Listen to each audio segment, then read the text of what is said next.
بسم اللہ الرحمن الرحیم۔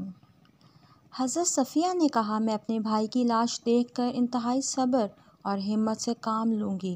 ایک اور آواز گونجی، میرے چچا حمزہ نے قرابت کا حق ادا کیا اور نیک اعمال کرنے میں سبقت لے گئے۔ یہ وہ جملہ ہے جسے اکثر نبی کریم صلی اللہ علیہ وآلہ وسلم دہرایا کرتے تھے۔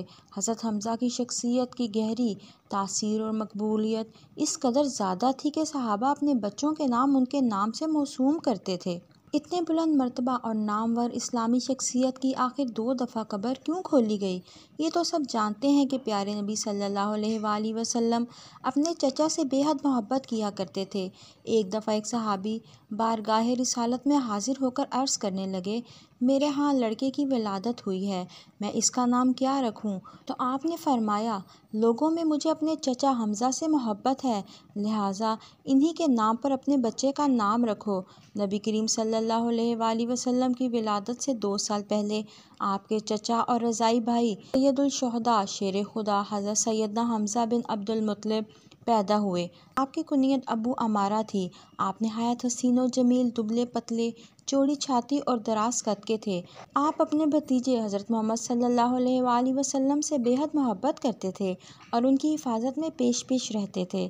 بلکہ اگر یہ کہا جائے کہ ان کے سامنے ہوتے ہوئے کسی کافر کی جرأت نہ ہوتی کہ نبی کریم صلی اللہ علیہ وآلہ وسلم کے خلاف کوئی نازیبا لفظ بھی بول دے۔ اسی طرح اعلان نبوت کو 6 سال گزر چکے تھے کہ ایک دن کوہ صفا کے قریب ایک باندی نے آپ کو شکار سے واپسی پر روکا اور کہنے لگی، اے ابو عمارہ، کاش پہلے آپ آ جاتے۔ تھوڑی دیر پہلے ہی ابو جہل نے آپ کے بھتیجے محمد کو گالیاں نکالی ہیں اور ہاتھا پائی کی ہے، لیکن آپ صلی اللہ علیہ وآلہ وسلم نے کوئی جواب نہیں دیا اور چلے گئے۔ یہ سنتے ہی آپ جوش میں آ گئے، تیزی کے ساتھ خانہ کعبہ کی طرف بڑھے، بغیر کسی اور کی طرف متوجہ ہوئے سیدھا ابو جہل کے پاس گئے اور جاتے ہی اس کے سر پر زور سے اپنی کمان دے ماری۔ ابو جہل کے سر سے خون کا فوارہ نکل پڑا اور ساتھ ہی فرمانے لگے، آج سے میرا دین وہی ہے جو میرے بھتیجے محمد کا ہے، اگر کسی میں طاقت ہے تو مجھے روک کر دکھائے۔ آپ مدینہ تشریف لائے اور اسلامی لشکر کے پہلے علمبردار بنے۔ 2 ہجری میں ہونے والی پہلی جنگ میں آپ نے بے شمار کافروں کو جہنم میں واصل کیا۔ مکہ کے مشہور جنگجو اور پہلوان عتبہ کو حضرت حمزہ نے ایک ہی وار میں ختم کیا، جس کے بعد پورے عرب میں حضرت حمزہ کی دھاک بیٹھ گئی۔ 15 شوال المکرم 3 ہجری غزوہ احد شروع ہوتا ہے، جس میں کفار غزوہ بدر کا بدلہ لینے کے لیے مسلمانوں پر حملہ کرتے ہیں۔ اس کا سب سے بڑا مقصد حضرت حمزہ کو شہید کرنا ہے، کیونکہ جتنا نقصان غزوہ بدر میں کفار مکہ کو انہوں نے دیا اور کسی نے نہ دیا۔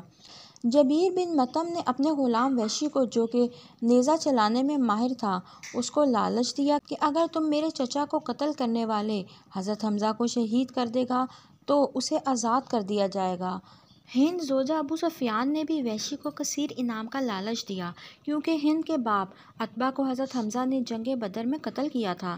چنانچہ وحشی نے حضرت حمزہ کو دھوکے سے کسی اور لڑائی کے دوران پیٹ میں نیزہ مار کر بے دردی سے شہید کر دیا۔ یہ سارا واقعہ اسی طرح بخاری اور مسلم میں روایت ہوا ہے۔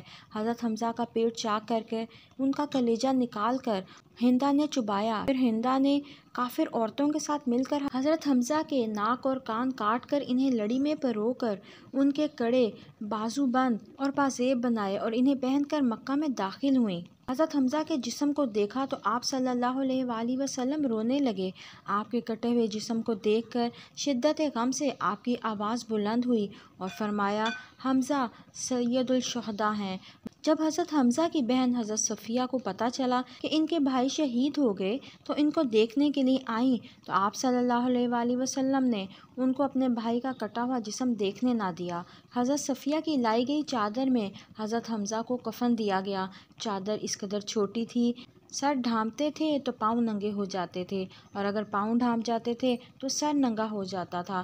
آپ صلی اللہ علیہ وآلہ وسلم فرمانے لگے کہ سر کو ڈھانپ دیا جائے اور پاؤں پر گھاس ڈال دی جائے۔ حضرت حمزہ کی قبر کشائی کی پہلی روایت حضرت جابر نے بیان کی ہے، جسے امام مسلم اور بخاری میں بھی روایت کیا ہے۔ حضرت جابر فرماتے ہیں، جنگ احد کے 46 سال بعد معاویہ بن ابو سفیان کے دور حکومت میں انہوں نے ایک نہر احد کے مقام پر نکالنے کا حکم صادر کیا۔ جب اس نہر کا کام شروع ہوا تو منادی نے مدینہ میں یوں صدا لگائی، جن لوگوں کے شہید رشتہ دار احد میں دفن ہیں، قبر کشائی کر کے اپنے اپنے شہداء کے جسد کسی دوسری جگہ منتقل کر لیں تاکہ وہ پانی سے محفوظ رہ سکیں۔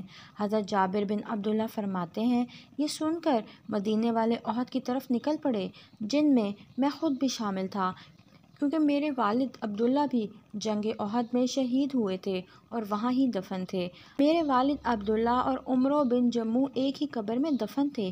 شہادت کے وقت عمرو بن جموح کی پیشانی زخمی تھی اور میرے والد نے عمرو کی پیشانی پر ہاتھ رکھا ہوا تھا اور اسی حالت میں دونوں شہید ہو گئے۔ جب صحابہ ان کا ہاتھ ہٹاتے تو پیشانی سے خون نکلنے لگتا تھا، جس کی وجہ سے آپ صلی اللہ علیہ وآلہ وسلم کے حکم کے مطابق ان دونوں کو اسی حالت میں ایک ہی قبر میں دفن کر دیا گیا۔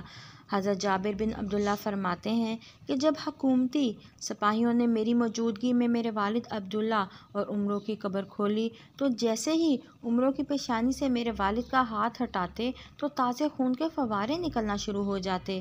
یہ معاملہ دیکھ کر انہوں نے یہ قبر بند کر دی۔ حضرت حمزہ کے پاؤں پر کدال لگی تو ان کے پاؤں سے تازہ خون نکلنے لگا۔ حضرت جابر روایت فرماتے ہیں کہ میں اس بات کا عینی شاہد ہوں کہ تمام شہداء کے جسم تر و تازہ تھے اور حضرت حمزہ تو ایسے لگ رہے تھے جیسے سو رہے ہوں۔ سب سپاہیوں نے شہداء کا یہ عالم دیکھا تو مزید قبر کشائیوں کو روک دیا اور دوبارہ سبھی کو اسی حالت میں دفن کر دیا جیسے پہلے تھے۔ حضرت حمزہ کی دوسری دفعہ قبر کشائی ترک سلطان عبدالحمید ثانی کے دور میں انہوں نے 1904 میں کروائی۔ جب انہیں خواب میں یہ اشارہ ہوا کہ حضرت حمزہ کے جسد مبارک پر پانی موجود ہے، انہوں نے قبر کھودوائی تو اس کے ارد گرد 50 فٹ گہرائی تک سیسہ پلائی دیواریں بنا دیں۔